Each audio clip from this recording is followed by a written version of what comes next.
یہ بیان کیجیے کہ ایک دفعہ میں نے آپ کی زبانی ہی سنا تھا، آپ یہ ہمیشہ فرماتے ہیں کہ نوجوانوں کو خاص طور پہ یہ جو ٹین ایج کا دور ہوتا ہے، اب سمجھیں کوئی 15 سال سے لے کر کوئی 21-22 سال تک، آپ فرماتے ہیں کہ بھئی اس میں یہ بڑی حساس عمر ہوتی ہے، اس کے اندر چٹکنے کے بڑے امکانات ہوتے ہیں بندوں کے، تو کوئی نہ کوئی اشتغال ضرور ہونا چاہیے جوانی میں، یا وہ کھیل کی طرف ہو یا وہ کوئی ایسا آرٹ ہے، موسیقی ہے، شاعری ہے، یہ پھر چینلائز کرتی ہے اس کے ایموشنز کو، اس کے جذبات کو۔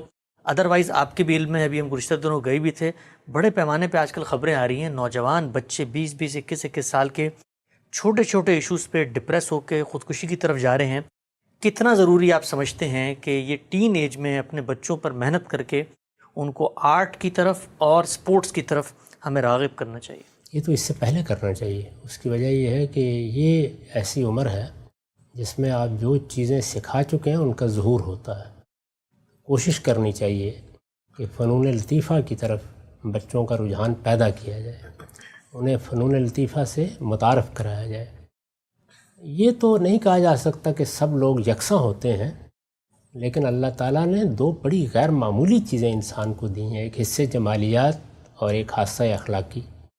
تو جس طرح حصہ اخلاقی کی تربیت کی جاتی ہے، اسی طرح حصہ جمالیات کی تسکین کے لیے بھی فنون لطیفہ کے ساتھ اشتغال بہت ضروری ہے۔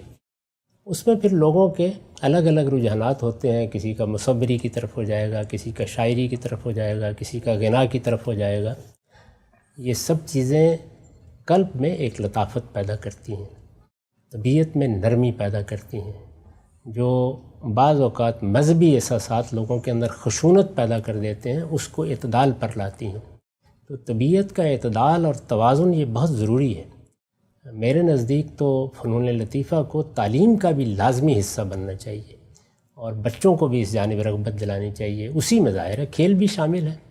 اگر کھیل سے آپ کی دلچسپی ہو جائے گی کسی سے، تو بڑی حد تک جو انسان کے اندر ایک قوت کا ظہور ہوتا ہے، اس کے لیے بہت اچھا چینل مل جاتا ہے۔ بچوں کو ترغیب بھی دینی چاہیے، خود بھی آگے بڑھ کے ان کے ساتھ شامل ہونا چاہیے، یہ بڑا ضروری ہے۔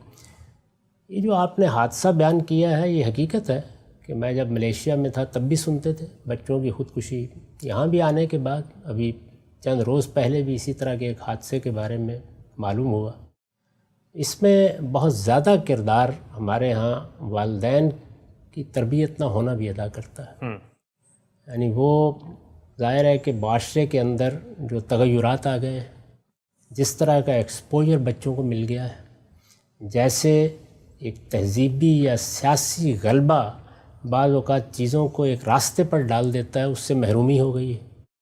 اس وقت مسلمان قومیں وہ کسی ایسے مقام پر نہیں ہیں کہ لوگ ان کی طرف دیکھیں، بلکہ مغرب اور مغربی تہذیب اور مغرب کا سیاسی غلبہ وہ لوگوں کے لیے بڑی غیر معمولی کشش کا باعث بھی بنتا ہے۔ تو یہ ساری چیزیں مل کر یہ ٹین ایج میں جس کو آپ نے تعبیر کیا ہے، اس میں بچوں کے اندر بڑی کشمکش پیدا کرتی ہیں۔ اس میں والدین کے لیے بہت صبر کے ساتھ نتائج کا انتظار کرنے کی تربیت کرنی چاہیے۔ وہ اگر ایسا نہیں کریں گے اور یہ کوشش کریں گے کہ جس سانچے میں وہ بچوں کو بچپن میں ڈھال رہے تھے، بچپن میں تو ڈھالتے ہی ہیں والدین، اب بھی اسی سانچے میں وہ بند رہیں، تو یہ انسانی فطرت کے خلاف ہے۔ اس میں آپ کو آزادی دینی پڑتی ہے، اور کچھ دیر کے لیے بعض نتائج کو بھی صبر کے ساتھ برداشت کرنا پڑتا ہے۔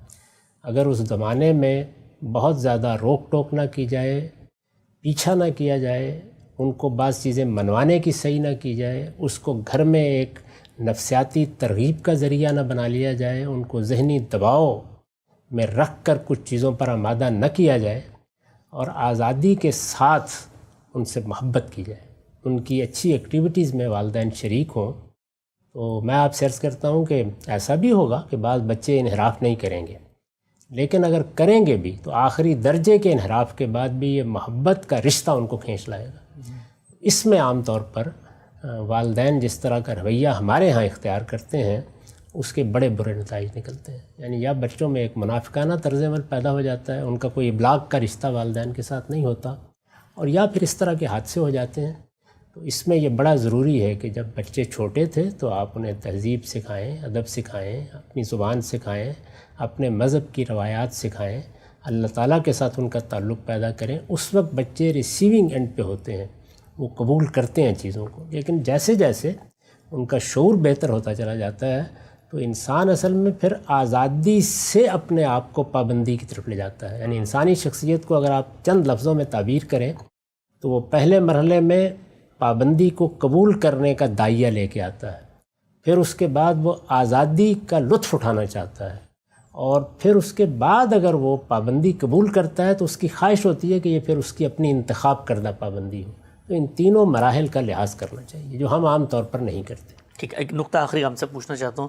ہمارے ہاں بالخصوص ہندوستان پاکستان کا جو ماحول ہے، یہ والدین بچوں پر، اور پہلے شاید آپ کو آپ کی عمر میں یا جو آپ کی جنریشن تھی ان کو محسوس نہ ہوتا ہو، اب جو ہے وہ شادی کے لیے جو ایک جس کو آپ کہتے ہیں مینٹل ٹارچر کا سلسلہ شروع ہو جاتا ہے. وہ روز کھانا کھا رہا ہے، بھئی شادی نہیں کر رہا، پانی پی رہا ہے، شادی نہیں کر رہا، گاڑی میں جا رہے ہیں، اور پھر سب کے سامنے بھی لوگ بھی اس کو.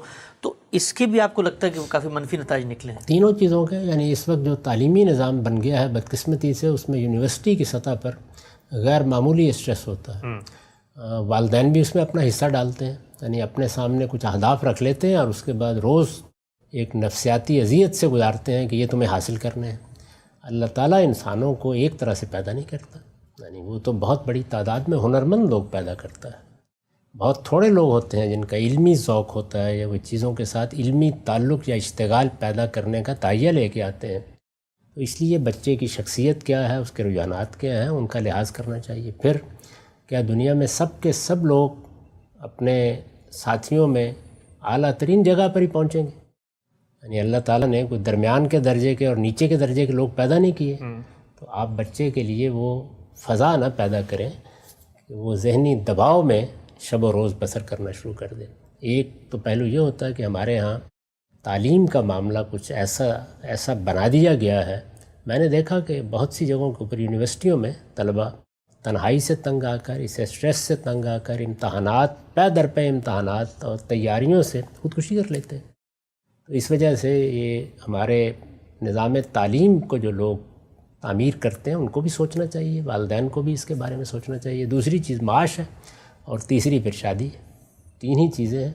ان سب کے معاملے میں ایسے رویے نہیں اختیار کرنے چاہیے کہ جو بچوں کے لیے اتنے زیادہ ذہنی دباؤ کا باعث بن جائیں کہ یا وہ اپنی شخصیت کو برباد کر بیٹھیں یا اس طرح کا اقدام کر ڈالیں. ٹھیک ہے ہم صاحب، وقت ہمارے یہاں پہ ختم ہوتا ہے. انشاءاللہ دوبارہ حاضر خدمت ہوں گے. اب تک آپ کا بہت شکریہ.